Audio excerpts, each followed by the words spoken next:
So வந்து customer series happy customer சீரீஸ்னு நம்ம ஒன்று போட போகிறோம். ஸோ என்னென்னா வந்து ஒரு கஸ்டமரும் நிறைய கஸ்டமர்ஸ் வந்து பார்த்தோம் இந்த வீடியோ போடாத நேரங்களில்.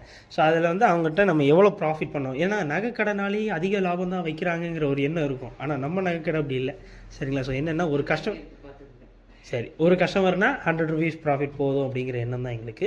ஸோ இப்போ ஃபஸ்ட்டு கஸ்டமர் பார்க்கலாமா? Happy customer series. So first customer வந்து என்னென்னா ஆங்கிள்ஸ், ஓல்டு ஆங்கிள்ஸ் கொண்டு வந்தாங்க. அதில் வந்து எங்களுக்கு என்னென்னா 700 rupees தான் இருக்குது. ஆனால் எல்லா கஸ்டமருமே ஒரு சேலஞ்சோடு வருவாங்க என்கிட்ட மட்டும். ஸோ என்னென்னா 700 rupeesக்குள்ளே தான் இருக்குது, அதுக்குள்ளே எனக்கு எடுத்துருப்பா, ஆனால் எனக்கு இத்தனை கிராமில் எடுக்கணும், இப்படி தான் வேணுட்டாங்க. நான் என்ன செய்ய அப்படின்னு நாங்களும் கலெக்ஷனை காட்டிட்டு எடுத்துட்டாங்க. பட் ஆனால் கூட வந்துச்சு, பட் இருந்தாலும் கம்மி பண்ணி அவங்களுக்கு கொடுத்துட்டோம். பாதி அந்த சில்வர், ஓல்டு சில்வர்னாலே பாதிக்கு பாதி தான் எடுப்போம். பட் இருந்தாலும் நம்ம 10 ரூபா கூட போட்டு எடுத்துருக்கோம். அது மட்டும் இல்லை, மெட்டியும் வாங்கினாங்க புதுசாக, சில்வரில் மெட்டியும் வாங்கி 2 ப்ராடக்ட் சேர்த்து நம்ம பில்லோட அமௌண்ட்டே 8 rupees கிட்ட வந்துடும். அண்ட் தென் அவங்களுக்கு ஃப்ரீ கிஃப்ட் வேறு கொடுத்தோம். வேறு ஜஸ்ட் 200 rupees தான். 2 பொருள் விற்றுருக்கோம், ஆனால் 200 rupees தான்.